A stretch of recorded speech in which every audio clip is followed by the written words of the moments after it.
दशरथ जी महाराज डरते डरते आए, को वन में जाकर के देखा कि कैकेयी की क्या दशा है। कुमतई कस को वेशता भाभी अन अहिबात सूच जन भाभी। ऐसा लगता है कि कोई विधवा स्त्री पड़ी हो। और माताओं ध्यान देना, कोई आपकी कितनी भी अच्छी मित्र हो, अब आप तो जान नहीं पाती वो मंथरा है कि मित्र है, लेकिन कुछ भी करना पर किसी मंथरा के कहने पर अपना सौभाग्य चिन्ह मत हटाना। कैकेयी मैया ने यही गलती की थी, मंथरा के कहने पर आभूषण तोड़ दिए, सौभाग्य चिन्ह हटा दिए, और परिणाम क्या हुआ कि जीवन में दोबारा उन्हें सुहागन बनने का मौका नहीं मिला, विधवा ही रह गई।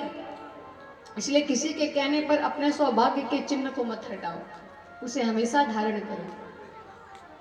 सौभाग्य होगा, भाग्य होगा तो ही आप सौभाग्यवती बनी रहोगी, बड़े भाग्य से मिलता है। ऐसा लग रहा है कि अन अहिबात सूच जन भाभी। गोस्वामी जी कहते लगता है कि भविष्य में भी ये ऐसे ही रहने वाली है। दशरथ जी महाराज आए, रानी जी के पास पहुंचे, वो कंधे पे हाथ रखते तो उठाकर हाथ फेंक देती है, छूते ही हाथ फेंक देती है, दूर रहो, मुझसे बात मत करो। बात क्या है कि हे तो रानी रिसानी पर सत पानी पतही निवारही। जैसे कंधे पर हाथ रखते हैं सो हटा देती है। आप बहुत झूठे हो, मुझसे बात मत करो। मैं झूठा हूं? अरे देवी, मैं कब से झूठा हो गया? मेरे वंश में कोई झूठा नहीं हुआ। रघुकुल रीत सदा चली आई, प्राण जाई पर वचन न जाई, और आप कह रहे हो कि मैं झूठा हूं? क्या चाहिए बताओ, कौन सा काम मैंने पूरा नहीं किया? कैकेयी कहती महाराज, हमसे बिना बताए बताए आप कितना काम कर ले जा रहे हो, हमको पता नहीं चल रहा है। और राम को राजा आप बनाने जा रहे हो?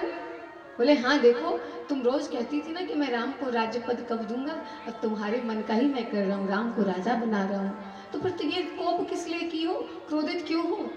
कैकेयी कहती है, मन में तो बड़ा मिर्ची सा लगा कि राम राजा बनने जा रहे, पर ऊपर से राम राजा बने या कुछ भी हो, मेरा 2 वरदान है, अगर देना चाहते हो तो दो। मांगू मांगू पे कहू, पिय कबहू न देहु न लेहु, दे न कहू वरदान दुई तेहु पावत संदेह। 2 वरदान देने के लिए कहा था, वो भी पता नहीं मिलेगा कि नहीं मिलेगा। दशरथ जी ने कहा, झूठ ही हम ही दोष जन देहु, दुई के मांग 4 वर ले। अगर तुम 2 वरदान की बात करती हो, मुझे झूठा मत कहो। अगर 2 की बात करती हो, मैं तुम्हें 4 दूंगा, लेकिन ये मत कहो कि मैं झूठा हूं। मैं प्राण दे दूंगा, लेकिन अपना वचन अधूरा नहीं रखूंगा, पूरा जरूर करूंगा। अच्छा महाराज, सच में करोगे? मैं कैसे मानूंगी आप, मैं जो मांगूंगी आप दे दोगे? दशरथ जी ने कहा, मुझे राम की शपथ, राम की सौगंध लेकर कहता हूं कि तुम जो मांगोगी मैं तुम्हें दूंगा। बोली बस बस महाराज, अब ठप्पा लग गया, अब कोई स्टाम्प पेपर मंगवाने की जरूरत नहीं है, अब काम हो जाएगा। आपने बोल दिया, बस रजिस्ट्री हो गई, उतना ही काफी है। क्या चाहिए? बोले महाराज, मुझे जो चाहिए वो देंगे ना? बोले अभी भी संशय है क्या, जब मैंने राम का शपथ ले लिया? दशरथ जी बोले मांगना बाद में, पहले ये जो उल्टा सीधा वेश धारण किए, बोले ढंग से अपना श्रृंगार करो।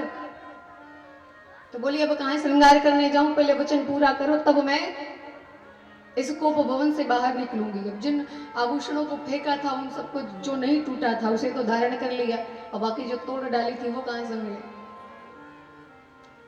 तो महाराज कैकेयी आकर के दशरथ जी के पास बैठ करके कहती, महाराज मेरे मन में जो अच्छा लग रहा है, सबसे प्रिय जो लग रहा है, वो वरदान मैं आपसे मांग रही हूँ। सुनहु प्राण प्रिय भावत जी का, सुनहु प्राण प्रिय भावत जी का, देहु एक पर भर दही का, देहु एक पर भर दही का,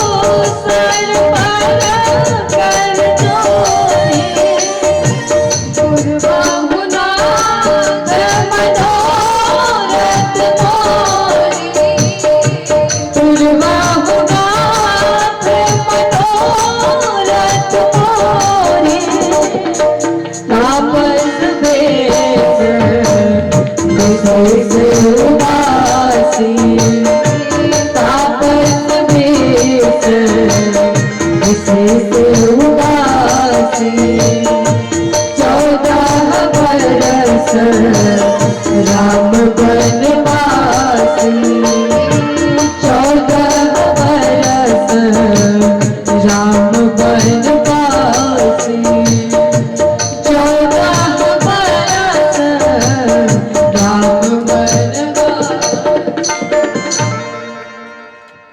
कहती है सुनो प्राण प्रिय भावत जी का, हे प्राण प्रिय।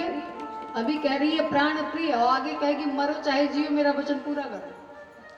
अभी कह रही प्राण प्रिय, सुनो प्राण प्रिय भावत जी का। मुझे जो सबसे ज्यादा अच्छा लग रहा है, मेरे मन में जो सबसे ज्यादा रुचिकर वरदान लगा है, उसमें से एक वरदान है देव एक वर भरत टीका। मेरा पहला वरदान ये है कि अयोध्या का राज्य राम को नहीं मेरे भरत को मिलना चाहिए।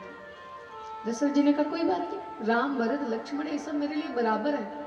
दूसरा वरदान मांगो। कहती महाराज मांगो दूसर वर कर जोरी पूर्व नाथ मनोरथ मोरी।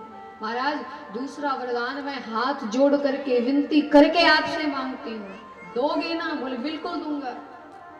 तब कहती है तापस वेश विशेष उदासी 14 वर्ष राम वनवासी। महाराज 14 वर्ष के लिए मैं राम के लिए वनवास मांगती हूँ। राम 14 वर्ष तक जंगल में रहे और ऐसे ही नहीं, तपस्वियों के वेश में, चेहरे पर विशेष उदासीनता हो, हंसते हुए ना जाएं, एकदम उदासियों की तरह, तपस्वियों की तरह घर इत्यादि त्याग करके 14 वर्ष के लिए राम को जंगल भेज दो। सुनते ही महाराज दशरथ चौंक गए। रानी क्या कह रही हो? तुम्हें पता है तुम क्या कह रही हो? हाँ हाँ अच्छी तरह पता है, अगर आपको ना सुनाई पड़ा हो तो फिर से सुन लो। 14 वर्ष के लिए राम को जंगल भेजना है। दशरथ जी ने कहा देवी जरूर तुमको कोई भ्रम हो गया है, किसी ने तुम्हारी बुद्धि फेर दी है। ये क्या तुम मांग रही हो? भरत से भी ज्यादा प्रेम तुम राम को करती थी और आज तुम कह रही हो कि राम को जंगल भेज दो। क्या राम जंगल के योग्य है? कहीं ने कहा ये सब मैं नहीं जानती, मैं बस ये जानती हूँ कि मेरा वचन क्या था, मैंने मांगा, अब आपके ऊपर निर्भर है कि आप उसे पूरा करते हो कि नहीं। क्यों महाराज पूरा नहीं करना क्या? बड़ा कह रहे थे अरे हम रघुवंशी ठाकुर हैं, रघुवंशी क्षत्रिय हैं और रघुवंशियों का नियम है कि प्राण दे देंगे पर वचन नहीं जाने देंगे। कहां गया वो सब जो इतना लंबा लंबा फेंक रहे थे? दशरथ जी महाराज पृथ्वी पर गिर पड़े। बोले आज तुझे हो क्या गया है? जिस राम के लिए तू प्राण न्यौछावर करने के लिए तैयार रहती थी, उसके लिए आज तू वन मांग रही है। मुझसे मत पूछ कि मेरा वचन कहाँ गया, मैं तुमसे पूछता हूँ कि तेरा स्नेह कहाँ गया, वो वात्सल्य भाव कहाँ गया। कौशल्या को कभी खबर नहीं रहता था कि राम ने खाया पिया कि नहीं, क्योंकि हमेशा माँ केकई भरत को पूछे या ना पूछे पर राम को पालने की जिम्मेदारी माता केकई की थी। माता केकई स्नेह करती थी। लेकिन क्या कहा जाए, कौन कुसंगत पाए न साई। कुसंग से कौन नहीं बिगड़ जाता है, सब नष्ट हो जाते हैं। इसलिए कभी गलत लोगों का संग मत कीजिए, अच्छे लोगों के साथ रहिए। दशरथ जी कहते हैं कि मांग मात अब ही दिम तो ही राम विरह जन मार सिमोही। कि कई अगर तू मांग मैं अपना सर कटवा दूं तेरे चरणों में, पर राम के विरह में मुझे मारो मत। कई राम को मुझसे अलग मत करो, राम के बिना मैं जी नहीं पाऊंगा।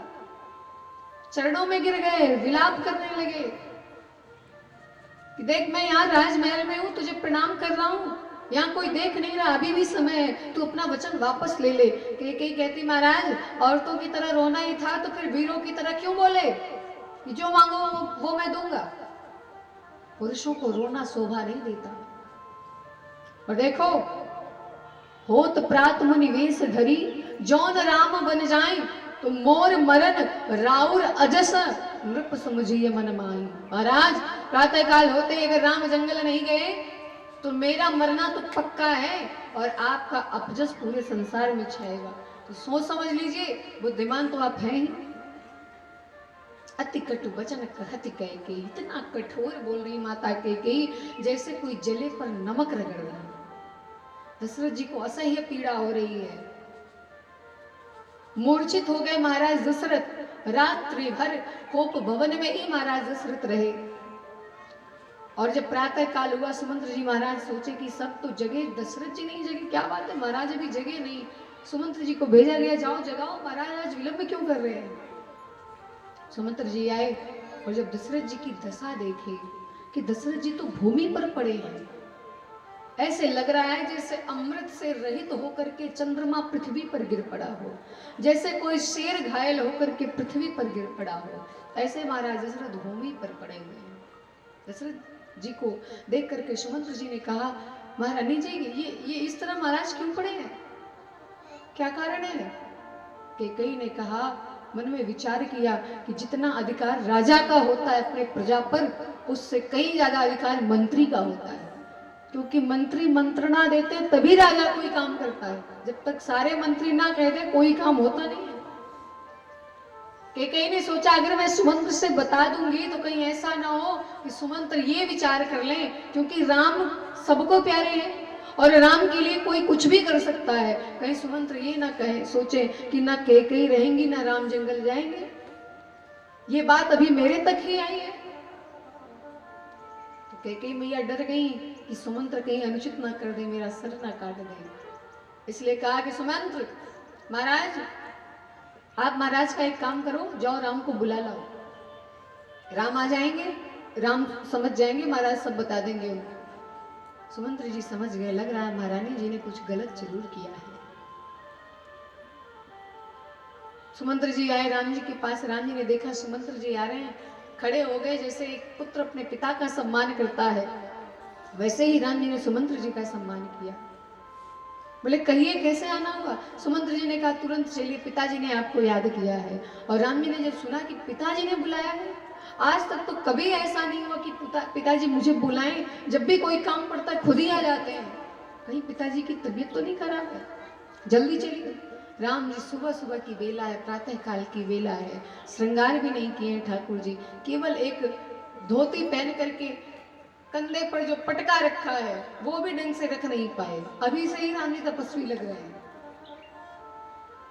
तुरंत सुमंत्र जी के पीछे पीछे जाने लगे और जब पिताजी के पास आए, पिताजी की इस दशा को देखा कि पिताजी इस तरह भूमि पर पड़े, आज तक तो कभी मैंने पिताजी की ये दुर्दशा नहीं देखी थी। बोले मैया मुझसे कोई अपराध हो गया क्या, मैंने कोई गलती कर दी क्या, पिताजी मुझसे बात नहीं कर रहे, नाराज है क्या। मैया पिताजी की ये दशा कैसे हुई मुझसे कहो। एक मिनट के लिए तो कैकेयी भी सहम सी गई कि राम कितने कोमल हृदय के हैं, ये नहीं पूछ रहे कि पिताजी की तबीयत ठीक है कि नहीं, बल्कि ये कह रहे हैं कि मुझसे कोई अपराध तो नहीं हो गया, पिताजी मुंह मोड़कर क्यों बैठे हैं, पिताजी मुझसे बात क्यों नहीं करते। कैकेयी ने कहा बेटा तुमसे तो दुश्मन भी नहीं नाराज हो सकता, बस तुम्हारे पिताजी ने मुझसे वचन दिया था कि मैं वरदान जो चाहूं मांग लो, मैंने मांग लिया, अब उसी वचन को पूरा करना चाह रहे हैं, लेकिन संकोच बस तुमसे कह नहीं पा रहे हैं। तुम चाहो तो तुम्हारे पिता का प्रतिज्ञा पूरी हो जाए और ना चाहो तो ना हो। राम जी ने कहा मैया तुम पिता की आज्ञा मानने की बात और चाहो कहकर के कह रही हो कि चाहो तो पूरा हो। इस संसार में वही पुत्र अपने आप को बड़भागी समझे, सुनु जननी सोई सुत बड़भागी, जे पितु मातु वचन अनुरागी। जो अपने माता पिता के वचनों का पालन करते हो वही पुत्र अपने आप को भाग्यवान समझे, बाकी सब अभागे हैं।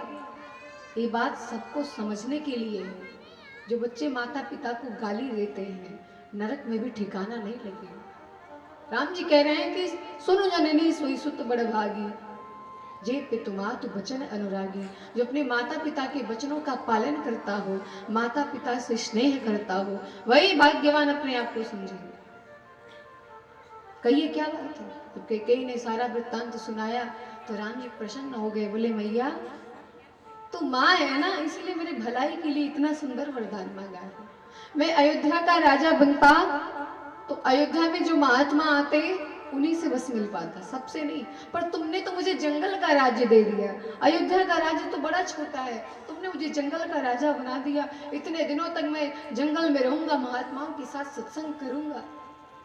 मैया तुमने तो मेरे भाग्य के दरवाजे खोल दिए। दशरथ जी कहते रही कैकेयी अभी भी समय है, इतने कोमल हृदय के बालक को तुम जंगल भेजोगी, जो एक बार भी नहीं पूछ रहे कि मैया मेरा अपराध क्या है, मुझे जंगल क्यों भेजा जा रहा है, मुझे घर से क्यों निकाला जा रहा है। बल्कि ये कह रहे मेरा सौभाग्य है, तुमने जो निर्णय लिया है वो अच्छा ही होगा, मेरा सौभाग्य, मुझे सत्संग मिलेगा। राम जी ने कहा मैया बस थोड़ी देर का समय दे दो, मैं अपने मैया से आज्ञा लेके आ जाऊं, मैया को प्रणाम कर लूं, बस उसके बाद चला जाऊंगा। दशरथ जी समझाते हैं बेटा इसकी बात तू मत मान, पिता की बात मान। राम जी ने कहा पिताजी मैं माता पिता दोनों की बात मानूंगा। मैया ने वरदान मांगा, आपने दे दिया, ये दोनों की सहमति जिसमें है वो यही है कि मैं जंगल चला जाऊं, और एक की सहमति देखूंगा तो एक कहेंगे घर रहो, एक कहेगा जंगल रहो। राम जी तुरंत वहां से निकले, माता कौशल्या के पास आए, और माँ कौशल्या बड़ी प्रसन्न है कि आज मेरा राम राजा बनेगा, आज वो राज सिंहासन पर बैठेगा। माता कौशल्या जल्दी जल्दी अपने हाथों से भगवान के लिए प्रसाद बना रही हैं, चावल पका रही हैं, दही बनाई है कि मेरे राम को दही और चावल बड़ा अच्छा लगता है, आज मैं अपने राम को अपने हाथों से खिलाऊंगी। माँ कौशल्या ने खास काजल मंगवाया है कि मेरा राम सिंहासन पर बैठेगा, किसी का नजर ना लग जाए। तो मैया ने कहा मैं ठिठोना लगाऊंगी अपने हाथों से, काजल की बिंदी लगाऊंगी। राम जी आए, मैया के चरणों में प्रणाम किया, बोली बेटा, मैया ने कहा बेटा तू अभी तक तैयार नहीं हुआ, अरे तुझे तो सिंहासन पर बैठना है और तू अभी तक ऐसे ही घूम रहा है। बेटा वो शुभ मुहूर्त कब है जब तू राजा बनेगा।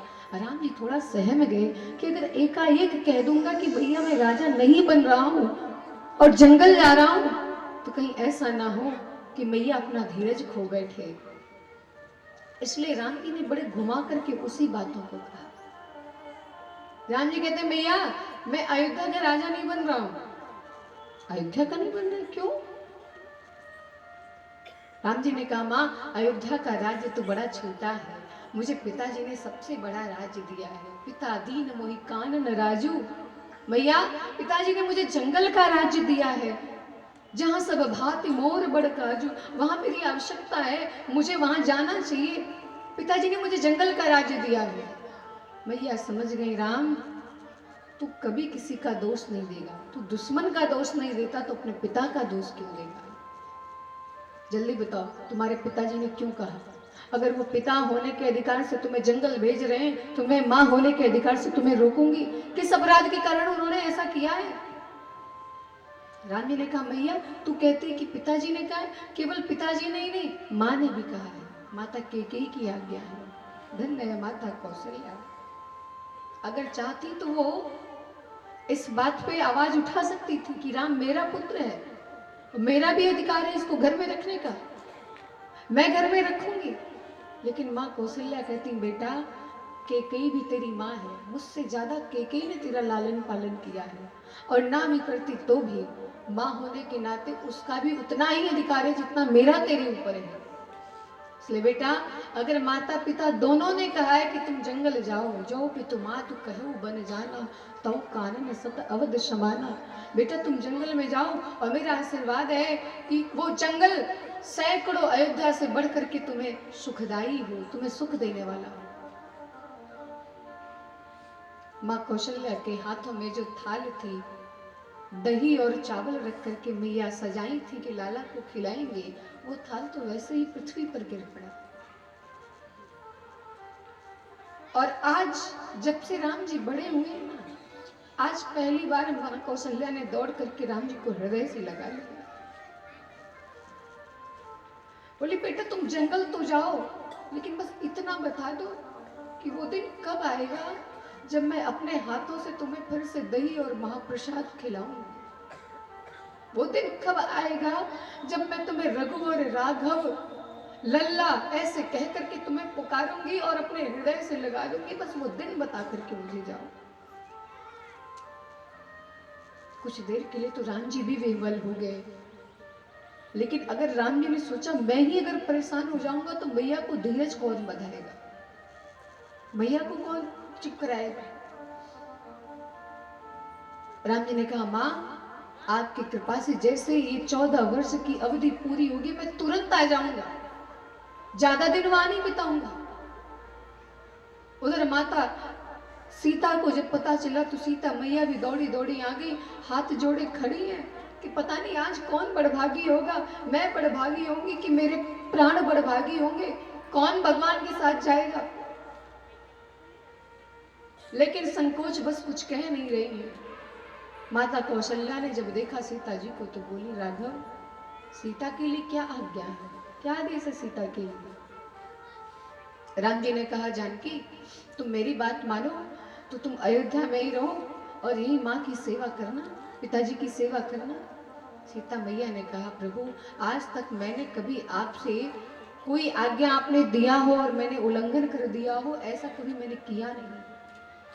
लेकिन प्रभु आज आप जो कह रहे हो ना, ये बात न मानने का मैं दुस्साहस कर रही हूं। मां कौशल्या के पास गई, बोली मैया आप मां हो और मां होने के साथ साथ एक पत्नी हो। आपको पता है कि एक पतिव्रता अपने पति से दूर रह करके किस प्रकार से जीवन यापन करती है। मां आपसे बढ़कर के कोई नहीं जानेगा। रघुवर तो मुझसे कह रहे हैं कि मैं अयोध्या में रह जाऊं, लेकिन राघव के बिना मेरा जीवन वैसे है कैसे। बोले, जिय बिनु देह नदी बिनु बारी, तैसे नाथ पुरुष बिन नारी। जैसे प्राण के बिना शरीर अधूरा है, जल के बिना नदी अधूरी है, उसी प्रकार से पुरुष के बिना पतिव्रता का जीवन अधूरा होता है। मैया ने समझाया, लाला सीता रुकेगी नहीं, तुम इसे भी साथ ले जाओ। मैं अपना पतिव्रत धर्म निभा रही हूं, इसलिए तुम्हारे साथ नहीं जा रही हूं। सीता को भी अवसर मिलना चाहिए, क्योंकि कहते हैं धीरज धर्म मित्र अरुणारी, आपत काल परखी चाहिए। विपत्ति के समय में माता जी पति के पास पैसा हो तब तो हर कोई कहता है कि मैं इनकी पत्नी हूं, और जब पति के ऊपर विपत्ति आए तो मायके भाग जाने वाली स्त्री कभी पतिव्रता नहीं कहलाती। पति के दुख और सुख दोनों में समान रूप से साथ दीजिए, समान व्यवहार कीजिए। जानकी जी को कोई कमी नहीं थी, चाहते तो जनक जी के यहाँ चली जाती, पर उन्होंने कहा नहीं, मेरा धर्म कहता है, मेरी माँ ने मुझे सिखाया था कि पति रुख लख आयसु अनुसरे हो। मैं यहाँ राजमहल में राज्य भोगूंगी और मेरे पतिदेव जंगल जंगल भटकेंगे, ये तो पतिव्रताओं का धर्म नहीं है। जानकी मैया भगवान से निवेदन की, प्रभु ले चलिए। भगवान ने कहा, जंगल में बड़ा कष्ट है, तुम तो कभी कभी अपनी परछाई देख करके डर जाती हो, तो जंगल में तो बड़े बड़े निशाचर रहते हैं, वहां कैसे रह पाओगी।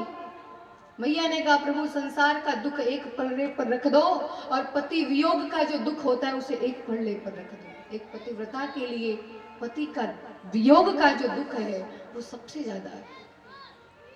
इसलिए प्रभु मेरा त्याग ना करें, अगर आप मेरा त्याग कर देंगे तो कोई बात नहीं, आपकी इच्छा आप छोड़ कर जाओ, लेकिन आने के बाद आप मुझे जीवित ही पाएंगे, इसके लिए मैं कुछ कह नहीं सकती, मैं रह पाऊंगी कि नहीं रह पाऊंगी। राम जी बोले, अच्छा ठीक है, तैयारी करो और चलना है, विलंब मत करो, अब प्रस्थान करना है, क्योंकि आज ही जंगल जाना है। उधर लक्ष्मण जी महाराज को जब सूचना मिली तो लक्ष्मण जी बड़े व्याकुल हो गए। लक्ष्मण जी तुरंत दौड़ पड़े कि अरे क्या होगा, भैया मुझे ले जाएंगे कि नहीं। इधर राम जी वार्तालाप कर रहे हैं माता कौशल्या से, माता सीता से, और उधर लक्ष्मण जी आगे चुपचाप सर नीचे करके खड़े हैं, विचार कर रहे हैं मैं तो छोटा हूं ना, भैया बड़े हैं, भैया जाने मुझे अपने साथ रखेंगे कि नहीं रखेंगे, भैया की जो आज्ञा होगी हम वही करेंगे। लक्ष्मण जी महाराज कहते हैं, भैया मेरे लिए क्या आज्ञा है। राम जी ने कहा, तुम्हें मैं क्या आज्ञा दूं, मैं खुद सोच रहा हूं, बस एक बात मान लो, तुम अयोध्या रह जाओ। लक्ष्मण जी ने कहा, भैया मैं अयोध्या रुक तो जाऊंगा, लेकिन उधर आप जंगल जाओगे और इधर मैं सरयू जी में समाधि लगाऊंगा। भैया आपके बिना मेरे जीवन का कोई महत्व नहीं है, मैं नहीं जीना चाहता। आप जंगल में दुख पाएंगे और मैं अयोध्या में रहूंगा। प्रभु जाऊं कहने, क्योंकि मैं जानता हूं इस देह के पिता भले महाराज दशरथ हो और मां महारानी सुमित्रा हो, लेकिन वास्तव में मुझे पता है कि मोरे तुम प्रभु गुरु पितु माता। जाऊं कहां जी पद जल जाता। अब मैं आपको छोड़कर कहां जाऊं, आप ही मेरे माता पिता गुरु सब हो। आप सर्व सामर्थ्यवान हो, जो कहिए मैं करूं।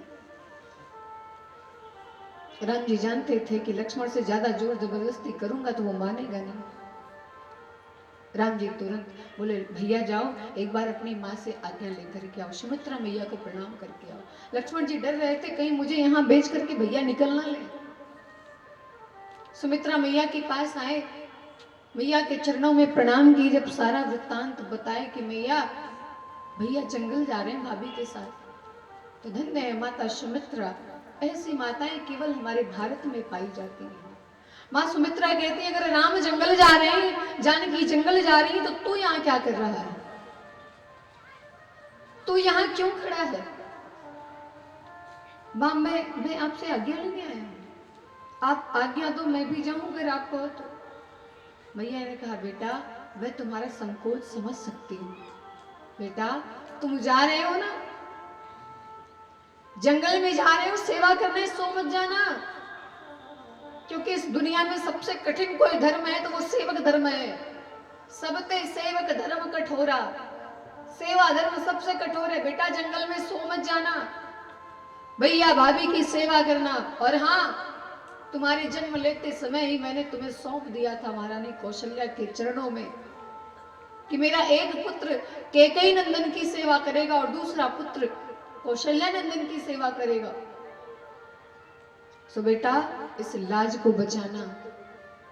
और तुम मुझसे आज्ञा मांगने आए हो मां समझ करके। बेटा मैं तेरी मां नहीं हूं, मैं जन्म देने वाली मां हो सकती हूं, लेकिन वास्तव में तेरी कोई मां है तो तात तुम्हार मां तो वैदेही, पिता राम सब भाति शनेही। बेटा राम ही तेरे पिता हैं और जानकी ही तेरी माता है। अवध तहां जहां राम निवासु, जहां राम रहेंगे वही अयोध्या है। उसी को अयोध्या का साम्राज्य मान करके अपने पिता और माता की सेवा करना। बेटा मेरे 2 पुत्र हैं, अगर तुम नहीं लौट करके आओगे मैं संतोष कर लूंगी, लेकिन अगर मेरे सीता और राम को खरोंच भी आया ना तो समझ लेना तेरी मां कभी तुझसे बात नहीं करेगी। बेटा सेवा में कोई कमी मत करना। और धन्य है महाराज लक्ष्मण, ऐसा भाई न हुआ और न कभी सुनने को मिला। लक्ष्मण जी ने प्रतिज्ञा कर ली मैया मैं 14 वर्ष तक सोऊंगा ही नहीं, मैं निद्रा का परित्याग करता हूं। और सत्य है, कहीं भी आपने सुना नहीं होगा पूरी राम कथा में कि लक्ष्मण जी सोते हुए देखे गए। कहीं कभी नहीं सोते हैं। जब भैया भाभी सो जाते हैं तो धनुष बाण लेकर के पहरा देते हैं कि कहीं कोई हिंसक जानवर आक्रमण ना कर दे। लक्ष्मण जी का चरित्र आप देखेंगे ना, भरत भैया तो घर में रह करके जो किए वो किए, तपस्वियों का जीवन बिताए। भरत भैया किसी से कम नहीं है, लेकिन लक्ष्मण जी को देखिए आप, पूरा जीवन राम को ही समर्पित है लक्ष्मण का। और राम राज्य के बाद भी अगर भैया ने त्याग कर दिया तो खुशी खुशी उसे स्वीकार कर लिया। लक्ष्मण जैसा कोई नहीं। देखने में हमारे लक्ष्मण भैया थोड़े चंचल हैं, वो भी राम के लिए हैं, राम को कोई कुछ कह नहीं सकता, पर लक्ष्मण जी ने जो सहा है उतना किसी ने नहीं सहा है। मां जानकी ने भी खरे खरे सुनाए थे, अरण्य कांड में आप सुनेंगे। छोटे जो होते हैं ना वो सबकी सुनते हैं,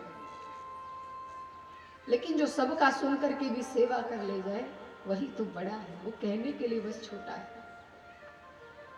राम जी वहां से आए, लक्ष्मण भैया को साथ में लिए, पिताजी के पास आके चरणों में प्रणाम किया। दशरथ जी ने कहा बेटा जा रहे हो, मत जाओ, पिता हूं मैं तुम्हारा। अगर कैकेयी कहती है कि मैंने तुम्हें जंगल भेजा है तो मैं ही तुम्हें दूसरी आज्ञा देता हूं कि तुम जंगल मत जाओ, मेरी आज्ञा का पालन करो। बेटा तुम विरोध क्यों नहीं करते, पूरी अयोध्या तुम्हारे साथ है, तुम्हें विद्रोह कर देना चाहिए। ये कैकेयी तुम्हारे साथ अन्याय कर रही है, तुम्हारा अधिकार है, ये रघुवंश का नियम है कि बड़े भाई को राज्य मिलता है, तुम कुछ बोलते क्यों नहीं। राम जी ने कहा जिसमें माता पिता की खुशी हो बेटे को वही करना चाहिए। पिताजी मैं कहीं जा नहीं रहा हूं, मैं 14 वर्ष बाद फिर आऊंगा ना, फिर आपका दर्शन करूंगा, मुझे आज्ञा दो। दशरथ जी ने निवेदन किया कि बेटा मत जाओ, बहुत मनाया, जानकी मैया को भी रोकने का प्रयास किया, लेकिन राम जी ने कहा कि ज्यादा देर रुकूंगा तो प्रेम बढ़ता ही जाएगा। तो राघव तुरंत वहां से विदा लिए और माता पिता सबको प्रणाम करके, गुरुदेव को प्रणाम करके, अवधवासियों को प्रणाम किए। बोले किसी भी प्रकार से महाराज को कोई कष्ट नहीं आना चाहिए, इनकी देखभाल करनी। सुमंत्र जी को दशरथ जी ने भेजा, देखो रथ लेकर जाओ, 2-4 दिन घुमा करके वापस ले आना, हमारे बच्चे जंगल के योग्य नहीं है। जिन्होंने अपने कानों से कभी दुख का नाम नहीं सुना, वो जंगल में दुख के भंडार में कैसे रहेंगे। श्री महाराज समझाया और सुमंत्र जी को भेजा। सुमंत्र जी आए, बोले महाराज की आज्ञा है कि आप नगर के बाहर तक रथ में बैठ करके जाए। राम जी जैसे रथ में सवार हुए, सारे अवधवासी पीछे पीछे लग लिए। बोले सरकार, राम बिना अयोध्या नहीं है, जहां राम है वहीं अयोध्या है, हमें आपके साथ चलना है। राम जी सबको बहुत समझाते हैं पर कोई नहीं मानने के लिए तैयार है। सब भगवान के साथ जाने के लिए आगे आगे आगे राम जी जा रहे हैं, पीछे पीछे सारी अयोध्या घर बार छोड़ करके सब निकल रही है। महाराज सबको लेकर के राघव तमसा नदी के तट पर पहुंचे और रात्रि में बोले सब लोग विश्राम करो, प्रातः काल यात्रा करेंगे। सब लोग सो गए और मध्य रात्रि होते ही ठाकुर जी उठे और सुमंत्र जी से कहा यही अवसर है, निकल चलिए यहाँ से, नहीं तो अयोध्या वाले जाने नहीं देंगे। राम जी उठे, सुमंत्र जी को उठाया और रथ में बैठ करके भगवान निकल चले। प्रातः काल हुआ, राम जी श्रृंगवेरपुर पहुंचे और अयोध्यावासी राम जी को ढूंढते हैं, कहाँ गए राम जी, भगवान हमें छोड़कर चले गए। राम जी ने छल नहीं किया। लोगों की दृष्टि में छल होगा कि राम जी सोते हुए को छोड़कर निकल दिए, लेकिन राम जी ने अच्छा किया, भला सोच करके किया कि मेरे साथ जंगल में रहेंगे तो 14 वर्ष तक परेशान होंगे, अयोध्या रहेंगे कम से कम ढंग से खाएंगे पिएंगे, 14 वर्ष तक रहेंगे तो सही से। लेकिन अयोध्यावासी कम तपस्वी नहीं है। 14 वर्ष तक पूरे अयोध्या में किसी के घर विवाह नहीं हुआ, किसी ने अपने बच्चों का विवाह नहीं किया कि राम नहीं है तो विवाह किस काम का। किसी के घर किसी बच्चे ने जन्म नहीं लिया 14 वर्ष तक। और यहां तक कि जो वृद्ध हैं उन वृद्धों में से किसी की मृत्यु भी नहीं हुई। यमराज की भी हिम्मत नहीं हुई कि राम की अनुपस्थिति में अयोध्या में किसी का प्राण हरण कर ले। 14 वर्ष तक सब वैसे ही रहे, भगवान के आने की प्रतीक्षा करते रहे। इधर सुमंत्र जी महाराज भगवान को लेकर श्रृंगवेरपुर पहुंचे हैं। निषाद राज गुरु को जब पता चला कि भगवान आए हैं, दौड़े दौड़े निषाद राज आए, भगवान का स्वागत किए और भगवान से कहा प्रभु आइए हमारे घर को पवित्र कीजिए। भगवान ने कहा नहीं, पिताजी की आज्ञा है कि मैं 14 वर्ष तक जंगल में रहूं, इसलिए मैं किसी के नगर में नहीं आ सकता। वहीं पर व्यवस्था कर दिया, बट वृक्ष के नीचे घास फूस का बिस्तर जो लगाना था लगा दिया और भगवान रात्रि विश्राम कर रहे हैं। भगवान को देख करके निषाद राज की आंखों में आंसू आ गया। ये विधिना क्या खेल रचाता है। जो भगवान अयोध्या के राजमहल में मखमली बिस्तर पर दूध जैसे धवल चादरों पर विश्राम करते थे, वो भगवान आज घास फूस के बिस्तर पर विश्राम कर रहे हैं। जो भगवान कमल से भी कोमल हैं, जो महारानी जानकी महाराज जनक की पुत्री हैं, महाराज दशरथ की पुत्र वधू हैं, वो जानकी जी आज इस जंगल में इस अवस्था में पड़ी हुई हैं। होली को कोई टाल नहीं सकता। लोग भगवान को दोष देते हैं, प्रभु ये मेरे जीवन में क्यों आया, दुख क्यों आया। भगवान कहते जब दुख मैं स्वयं झेलता हूं तो तुम कौन हो।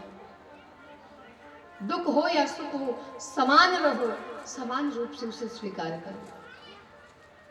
दुख ही मानव का भूषण है, फिर क्यों दुख से घबराता है। जब तक जीवन में संघर्ष नहीं होगा तब तक मानव जीवन का महत्व समझ में नहीं आएगा। जब तक दुख नहीं होगा तब तक सुख समझ में नहीं आएगा। निषाद राज बोले केकई ने बहुत गलत किया। कैके नंदने मंदमती कुटिल कठिन प्रण कीन। महाराज कैकेयी की जो पुत्री हैं कैकेयी जी, उन्होंने बड़ा गलत काम किया। उनकी बुद्धि बड़ी भ्रमित हो गई थी, मंद हो गई थी, जो उन्होंने ऐसा निर्णय ले लिया। लक्ष्मण जी बैठे हैं, धनुष पर बाण चढ़ाए, कहते हैं निषादराज किसी को दोष मत दो। क्यों? क्योंकि काहू न को दुख सुख कर दाता, निज कृत कर्म भोग सब भ्राता। न कोई किसी को दुख देता ना सुख देता है, सब अपने किए हुए कर्मों का ही फल पाते हैं। राम जी आज यहाँ आए हैं, वो तो अपनी इच्छा से आए हैं।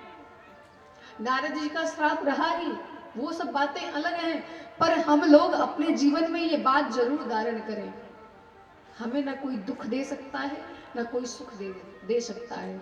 हम आत्मा है, हम आत्म स्वरूप है। नैनम छंदन्ति शस्त्राणि नैनम दहति पावक। जिस समय हमें आत्मज्ञान हो जाएगा ना, उसी समय हम जान जाएंगे हमें ना अग्नि जला सकती है, ना पवन देव हिला सकते हैं, ना जल डुबा सकता है, क्योंकि आत्मा अमर होती है। देह भले ये बूढ़ी हो जाती है, एक इस देह को त्याग करके आत्मा दूसरे देह में प्रवेश कर जाती है। जिस दिन ये ज्ञान हो जाएगा उसी दिन समझ में आ जाएगा कि हमें कोई दुख नहीं देता। वैसे भी माता कैकेयी है ना, एक बात बताऊं मैं आपको, कैकेयी को गाली तो हर कोई देता है, पर कैकेयी जैसा त्यागी कोई नहीं हुआ पूरे रामायण में, आप देख लीजिए। क्योंकि कैकेयी ने आज जो कुछ भी किया है, मेरे गुरुजी एक बहुत सुंदर प्रसंग बताया करते थे। कैकेयी मैया ने जो भी किया है राम जी की इच्छा से किया है। जब राम जी छोटे थे ना, एक दिन माँ कैकेयी दही और चावल भगवान को खिला रही थी। भगवान खा रहे थे आराम से, एक निवाला खाया, दूसरा खाया, तीसरे में भगवान ने हाथ पकड़ लिया। बोले मैया मैं नहीं खाऊंगा। क्यों लाला? खाओगे नहीं तो दुबले हो जाओगे, खा लो। राम जी ने कहा मैया एक वचन मुझे दो तब मैं भोजन करूंगा, आज मेरी एक जिद है। मैया ने कहा कौन सी जिद? अरे बेटा बताओ तुझे क्या कमी हो गई? कैकेयी के पुत्र को कोई कमी होगी ऐसा मैं होने नहीं दूंगी, बताओ तुम्हें क्या चाहिए? राम जी ने कहा मैया मुझे एक वचन चाहिए। और ध्यान देना मैया, अगर उस वचन को आपने मुझे दे दिया ना, तो हो सकता है कि अयोध्या में जितने लोग हैं, केवल अयोध्या के ही नहीं पूरे विश्व के लोग आपसे नफरत करेंगे, आपसे कोई प्रेम नहीं करेगा। मैया ने कहा तू करेगा ना मुझसे प्रेम, मेरा राम मुझसे खुश है और मुझे दुनिया से कुछ नहीं लेना देना। हाँ तो वहां ये भी सोच लो, दुनिया में फिर कोई ऐसे माँ बाप नहीं होंगे जो अपने बेटी का नाम कैकेयी रखे। कोई अपनी बेटी का नाम कैकेयी नहीं रखेगा। कोई बात नहीं, मंजूर है मुझे, और तू खुश हो जा और भोजन कर ले। राम जी ने कहा माँ एक शर्त और है, तू अगर ये वचन मुझे दे देगी ना तो पिताजी भी नाराज हो जाएंगे। कैकेयी मैया ने कहा अरे पिता नाराज हो जाएंगे, कोई बात नहीं, मैं उन्हें मना लूंगी बेटा, पर तू खुश हो जा। राम जी ने कहा माँ एक बात और, हो सकता है तुझे विधवा भी बनना पड़ जाए। अगर ये वचन पूरा कर दोगी तुम, मुझे ये वचन दे दोगी, तो वचन पूरा होते ही हो सकता है तुम विधवा हो जाओ। मैया एक कुछ देर के लिए तो सहम सी गई, बेटा ऐसा क्या वचन मांग रहे हो? क्योंकि एक स्त्री के जीवन में उसके सौभाग्य से बढ़कर के कुछ नहीं होता, और तुम कहते हो मैं विधवा हो जाऊंगी। फिर विचार किया, राम तुमसे बड़ा कोई नहीं, तुम अगर प्रसन्न हो तो मैं वैधव्य भी स्वीकार करने के लिए तैयार हूं। मैं विधवा रह लूंगी लेकिन मेरा राम मुझसे प्रसन्न रहे, राम मुझसे नाराज रहे, ये मुझे कभी स्वीकार नहीं होगा। बेटा बताओ तुम्हें क्या चाहिए? राम जी के नेत्रों से आंसू छलक पड़े, मैया तुझ जैसा त्यागी तो कोई है ही नहीं पूरी अयोध्या में। इसलिए आप देखना अयोध्या में सबने भला बुरा कहा है माँ कैकेयी को, पर राम जी ने कभी कुछ नहीं कहा है। और जब भी मिले, चित्रकूट में भी मिले, तो प्रथम राम बेटी कैकेयी, सबसे पहले माँ कैकेयी से मिलते हैं, बाद में कौशल्या से मिलते हैं। भैया ने कहा बेटा वरदान तो मांगो। राम जी ने कहा माँ जब मैं विवाह करके अयोध्या आ जाऊंगा, मेरा विवाह मिथिला में होगा। ये तो विश्वामित्र श्री एक बाबा जो बचपन में आए थे, वो बता, शंकर जी आए थे, वो बता के गए थे, और याज्ञवल्क्य जी ने भी सारी कथा बता रखी है। जब मैं विवाह करके अयोध्या आ जाऊं और महाराज मुझे राज्य देना चाहें, तो उसी समय आप मुझे जंगल ले देना। वनवास दे देना, माँ मुझे आप जंगल में भेज देना। माता के हाथों से कटोरा छलक करके पृथ्वी पर गिर पड़ा। बेटा तुम क्या कह रहे हो? मुझे दुनिया गाली दे मुझे फर्क नहीं पड़ता, तेरे पिता मुझसे नाराज हो जाए तो भी मुझे कोई फर्क नहीं पड़ता। यहाँ तक कि एक स्त्री के जीवन में उसका सौभाग्य ही सब कुछ होता है, पर तेरे लिए अगर मुझे अपना सिंदूर भी मिटाना पड़े तो मुझे कोई फर्क नहीं पड़ता। तू कहता कि तू मेरे नजरों से दूर हो जाएगा, ये मुझे स्वीकार नहीं है। राम जी ने कहा, माँ अपने बेटे को दिया हुआ वचन पूरा नहीं करोगे? उसी दिन से माँ कैकेयी राम जी से दूरी बनाने लगी कि अगर दूरी नहीं होगी तो एकाएक मैं वरदान मांग नहीं पाऊंगी, वरदान मांगने से पहले ही मेरे हृदय फट जाएंगे, तो मैं वचन कैसे पूरा करूंगी? अयोध्या की रानी हूं। लक्ष्मण जी ने समझाया, माँ कैकेयी का दोष नहीं है, सब भगवान की इच्छा से हुआ है। निषाद राज को समझाया। प्रातः काल हुई, ठाकुर जी जगे और जगने के बाद गंगा जी में स्नान करने के बाद गंगा जी का पूजन किया भगवान ने, और उसके बाद सुमंत्र जी के पास आए। बोले, सुमंत्र जी आप अयोध्या लौट जाइए। सुमंत्र जी तो जैसे कोई बच्चा रो रहा हो, बच्चे की तरह चरणों में गिर करके रोने लगे। बोले, महाराज ऐसा मत करो। रानी ने बहुत समझाया है सुमंत्र जी को। सीता जी के लिए भी सुमंत्र जी ने विनती की कि सीता जी ही चली चलें, और जानकी मैया ने भी कहा, क्या चंद्रमा से उसकी किरणें अलग हो सकती हैं? क्या वस्तु से उसकी परछाई अलग हो सकती है? अगर ये सब संभव नहीं है तो राम से सीता कैसे अलग हो जाएगी? उसके बाद सुमंत्र जी को विदा करके ठाकुर जी गंगा जी के तट पर आए। बट वृक्ष का दूध मंगा करके बालों में लगा करके जटा बना लिए। देखते ही सुमंत्र जी रोना प्रारंभ कर दिए कि जिन सर पे आज अयोध्या का राज मुकुट होता, उस सर पे आज जटा बनाई जाए। सत्य होने को कोई टाल नहीं सकता। भगवान केवट के घाट पर आए हैं, केवट के पास आए हैं गंगा जी के घाट पर, और केवट से विनती किया है कि मुझे उस पार लेकर के चलो। ऐसे समय तो हो चुका है और चर्चा बड़ी लंबी है, अभी कथा पूरे राजगद्दी तक करना है, तो सारी कथाओं को हम लोग समास विधि से ही सुनेंगे। आज ये केवट जी की भी कथा को सुन लेते हैं, फिर उसके बाद आरती का दर्शन करते हैं। बोलो जय सिया राम। आपको विलंब तो नहीं हो रहा? सब हंस रहे हैं, यानी किसी को विलंब नहीं हो रहा। मैं कहूं, राम जी आए केवट के घाट पर, केवट के पास, और केवट से कहा, केवट भैया अपनी नौका ले आओ। केवट नहीं आया। गोस्वामी जी महाराज कहते हैं, मांगी नाव केवट आया, मांगी नाव केवट आया,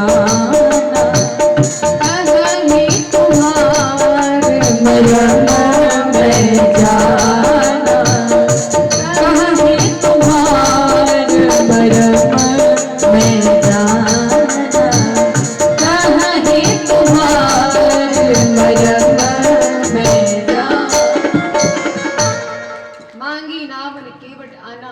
भगवान ने केवट को बुलाया, केवट भैया आओ, पर केवट नहीं आया। केवट कहता, मैं आपके मर्म को जानता हूं, दूर से ही कहता है। अच्छा आप विचार कीजिए, आप किसी को बुलाएं कि भैया इधर आओ मेरा काम कर दो, और वो दूर से ही कहे मैं तुम्हें जानता हूं, मैं नहीं आऊंगा, तो सोचो आपके मुंह पे 12 बज जाएंगे ना। और नहीं तो फिर बाजू मुंह क्या जानता है, जरा बताना क्या जानता है तुम? केवट कहता है, मांगी नाव ने केवट आना। केवट कहता है, कहीं तुम्हारे मर्म में जाना। कहता मैं तुम्हारा मर्म जानता हूं, तुम्हारा रहस्य जानता हूं।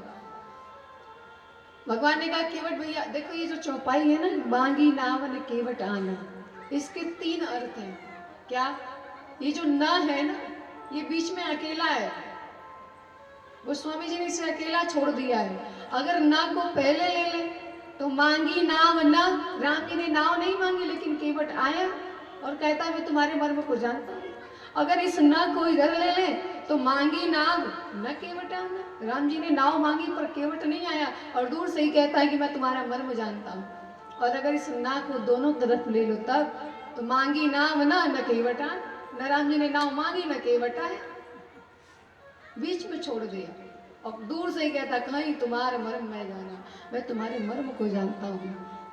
भगवान ने कहा केवट भैया अपनी नाव बाद में ले आना, पहले तुम आओ और आओ ये बताओ कि तुम कौन से मर्म को जानते हो, किस मर्म की बात कर रहे हो। बड़े बड़े महात्मा वेद भी जिसे कहते हैं, वेद भी जिसका मर्म नहीं जान पाए, बड़े बड़े महर्षि ज्ञानी महात्मा जिसका मर्म नहीं जान पाए, ब्रह्मा जी शंकर जी जिसका मर्म नहीं जान पाए, उसे केवट कहता है केवट कहीं मर्म मैं जाना। केवट कहता मैं तुम्हारा मर्म जानता हूं। नेति नेति जही वेद निरूपा, निजानंद निरूपाधि अनुपा। वेद भी जिसका पार नहीं पाते उसको केवट कह रहा मैं तुम्हें जान गया। केवट आया, भगवान ने कहा कौन से मर्म को जानते हो बताओ। केवट कहता मैं जानता हूं आपके चरणों में न जाने कौन सी आप बूटी लगाकर चलते हो कि गलती से भी अगर किसी पत्थर पे पड़ जाए तो वो स्त्री बन जाती है। और महाराज वो पत्थर यदि स्त्री बन सकती है तो मेरी नौका तो लकड़ी की है, अगर वो भी औरत बन गई तो मेरी तो रोजी रोटी चली जाएगी। लक्ष्मण जी ने कह लो ये कथा यहाँ भी आ गई। केवट भैया तुमको कौन बताया ये कथा। केवट कहता है मैं सब जानता हूँ, बड़े बड़े महात्मा मेरे घाट पर आते हैं, सत्संग करते हैं, कथा होती है, मैं सारी कथाओं को जानता हूँ महाराज, हमसे आप छिपा नहीं सकते।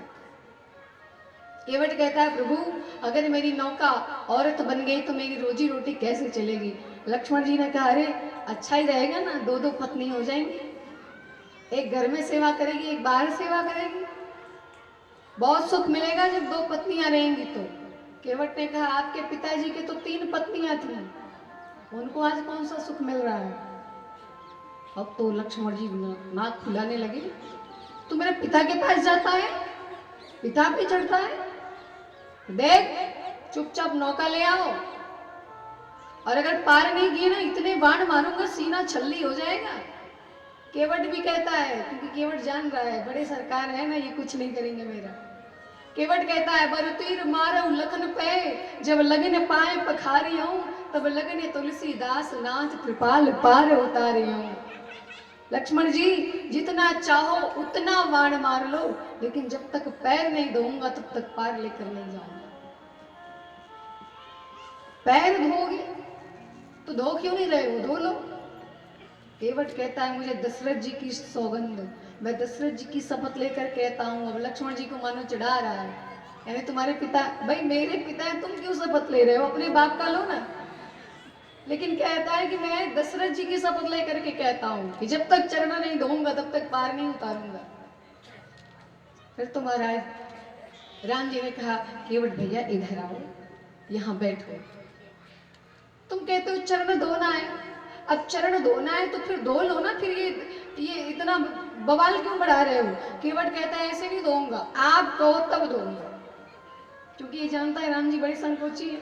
अब हम किसी के घर जाएं तो ये थोड़ी कहेंगे कि जल ला के मेरा पैर दो, बल्कि माताएं आती हैं तो औपचारिकता बस कहना पड़ता है, अरे इसकी क्या जरूरत थी, है ना, अरे इसकी क्या जरूरत थी, रहने दी होती, इतना परेशान क्यों हुई। और राम जी से केवट कहता है मंगवाओ तब, आप कहो कि ला करके मेरा चरण धो तब मैं धोऊंगा। राम जी ने कहा बढ़िया भक्त से पाला पड़ गया। केवट भगवान से खूब बातें कर रहा है और लक्ष्मण जी भी जवाब दे रहे हैं, केवट भी दे रहा है। भगवान ने कहा विलंब हो जाएगा, इसलिए केवट भैया जाओ जल लेकर के कठोता जो भी लाना हो ले आओ, मेरा चरण धो। और बगल में गंगा मैया है, धो लो ना, जितना धोना उतना चरण धो लो। केवट कहता है नहीं महाराज, अगर गंगा जी से आपका चरण धोऊंगा तो हमने बड़े बड़े महात्माओं से सुना है कि चरणों से निकली है गंगा प्यारी, जिसने सारी दुनिया तारी। तो जब चरणों से ही गंगा जी निकली हैं तो अपना घर देख करके कौन नहीं घर में चला जाएगा। अगर गंगा जी आपके चरणों में समा गई तो सारे यात्री ऐसे ही पार हो जाएंगे, नौका की जरूरत नहीं पड़ेगी। अब जब कोई नौका की जरूरत नहीं होगी तो मेरी रोजी रोटी कैसे चलेगी। इसलिए सरकार मैं कहीं और से जल लेकर आऊंगा। भगवान ने कहा अच्छा जाओ ले आओ, जहां से ले आना है ले आओ। और भगवान ने जब भेजा लेकर आओ तो केवट दौड़ा दौड़ा गया, केवट राम रजाए सुपावा, पानी कठौता भर ले आवा। तुरंत दौड़ा दौड़ा गया और कठौते में पानी भर करके ले आया। देखो कठौता ले आया है, कठौती नहीं लाया है, क्योंकि जानता है कि अगर चरणों के धूल से कुछ गड़बड़ होगा, अगर कठौती लाऊंगा तो बेटी बन जाएगी, और बेटी बन जाएगी तो गली गली फिर शादी ढूंढो और दहेज दो, और बेटा होगा कठौता लाया है, यानी बेटा हो अगर कुछ गड़बड़ हो तो, और बेटा होगा तो कम से कम हमारी नौका चलाएगा, रोजी रोटी चलेगा। बड़ा चालाक है। लेकर के आया और भगवान के सामने रखा, रख करके अब चरण धोना शुरू किया। एक पैर धोता है तो उसके बाद नीचे रख देता है, दूसरा धोता है, दूसरे को धोने के बाद फिर उठा के कहता है महाराज इसमें तो मिट्टी लग गई, लाओ एक बार और धो दूं। फिर धोता है, फिर उसको धोता है, एक बार एक को धो करके नीचे रखता है, पुनः उसको धोता है। भगवान ने कहा ये क्या कर रहे हो? केवट कहता है धूल के नाते तो धो रहा हूं, और जैसे धो के रखता हूं फिर धूल लग जाती है, क्या करूं? भगवान ने कहा तुम जानो क्या करना है। केवट ने कहा एक काम करो, जब एक पैर को धो दूं तो उसको लटका करके खड़े रहिए जब तक दूसरे को धो। अब बताओ ये संभव है? एक को तो लटका दिया और दूसरे को भी धोएगा तो गिर नहीं जाएंगे? केवट कहता लटका के खड़े रहो। भगवान ने कहा मैं गिर जाऊंगा तब? केवट कहता तो मेरे सर का सहारा ले लो ना। लक्ष्मण जी ने कहा अरे मूर्ख, तुझे पता है जिस भगवान के सहारे दुनिया चलती है उनको तू कह रहा है कि तेरे सर का सहारा ले ले? केवट कहता यही तो बात है, जिसके इशारे पे दुनिया नाचती है वो भगवान आज मेरे सहारे खड़े रहेंगे। और कितना बुद्धिमान है ये, पढ़ा लिखा भले नहीं है, भगवान का एक चरण धोया दूसरा धो रहा है, और भगवान के दोनों चरण तो लिया ही था, साथ ही साथ भगवान के दोनों हाथ भी अपने सर पे रखवा लिया। आज इसका जीवन धन्य हो गया, दोनों हाथों को भी ले लिया। और राम जी जानकी जी की तरफ मुस्कुरा के देख रहे हैं कि जानकी देखो तुम्हारे पिता ने मुझे तुम जैसी सुंदर पत्नी दी थी तो बस एक चरणों का एक अंगूठा ही धो पाए थे, और एक केवट देगा लेगा कुछ नहीं और रगड़ रगड़ के दोनों धो रहा है, चरण और करकमल दोनों ले लिया। सो महाराज चरण धो रहा है, इसके आज सौभाग्य को देख करके देवता भी धन्य धन्य मान रहे हैं। अरे राघव चरण जले जात हो आज केवट पधारे, राघव चरण जले जात हो आज केवट पधारे, राघव चरण